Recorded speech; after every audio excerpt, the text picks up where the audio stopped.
La douleur d'une mère. Dans les colonnes du Figaro, ce dimanche 30 juillet, Sophie Goupil a pris la parole pour tenter de rendre justice à son fils Enzo P. Décédé à la haie Malherbe, Eure, à seulement 15 ans le 22 juillet.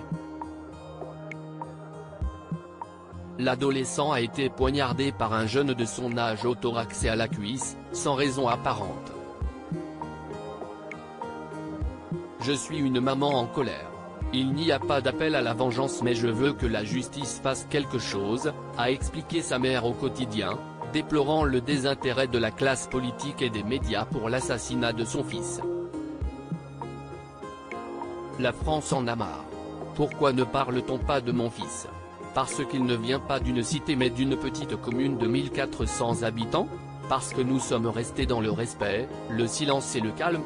Pourquoi notre chef de l'État ne vient pas nous rendre hommage, s'est ensuite interrogée Sophie Goupil, faisant référence aux nombreux jours d'émeutes provoquées aux quatre coins du pays à la suite du décès de Naël, tué par un policier lors d'un contrôle à Nanterre. On a tué mon enfant. Je suis une personne discrète mais je ne peux pas rester dans le silence.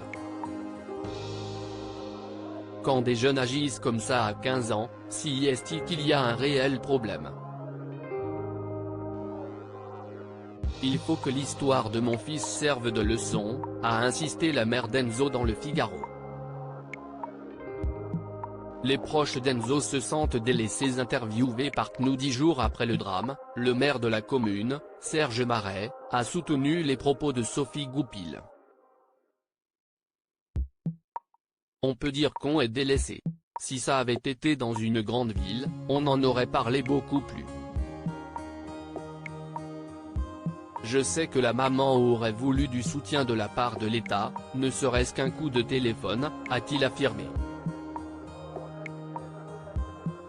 Le jour du meurtre d'Enzo, l'adolescent, apprenti en maçonnerie, venait de retrouver ses amis au stade de la commune quand deux autres jeunes sont venus perturber leur tranquillité. Pourquoi vous nous regardez de travers ? On ne se connaît pas, a lancé Enzo, comme l'ont ensuite rapporté ses proches. Une bagarre aurait alors éclaté. Mon fils n'était pas bagarreur mais il ne se laissait pas faire. Il les a mis au sol mais pour avoir le dernier mot, un des deux jeunes a planté mon fils, relate Sophie dans le journal. Après avoir reçu ces deux coups de couteau, Enzo court environ 150 mètres en direction d'une caserne de pompiers, avec la sensation de partir. Je ne peux pas partir, il y a maman, ma sœur et ma petite amie, murmure-t-il avant de tomber à terre et de rendre son dernier souffle dans les bras de l'une de ses amies.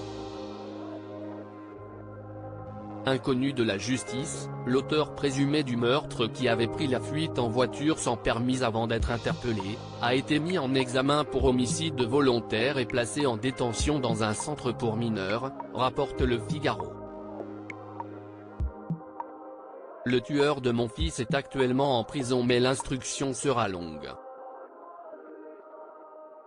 Il y a de grandes chances qu'il ressorte avant son jugement, regrette Sophie Goupil dans son entretien. Une perspective qui glace la mère de famille. Imaginer qu'il puisse ressortir avant son jugement est pour moi insupportable. C'est inconcevable qu'il puisse continuer à voir sa famille, ses amis, à faire la fête et à vivre alors qu'il a retiré la vie du mien. Ce n'est pas logique, répète la mère de famille, mettant en évidence les faits qui incriminent le jeune homme arrêté. Quand on cible le cœur, on sait très bien que la personne peut mourir. Pour moi, quand tu sors avec un couteau, tu sais que tu vas t'en servir, poursuit-elle. Dévastée, Sophie Goupil souhaite aujourd'hui médiatiser le meurtre de son fils afin qu'une loi concernant la détention des mineurs soit étudiée.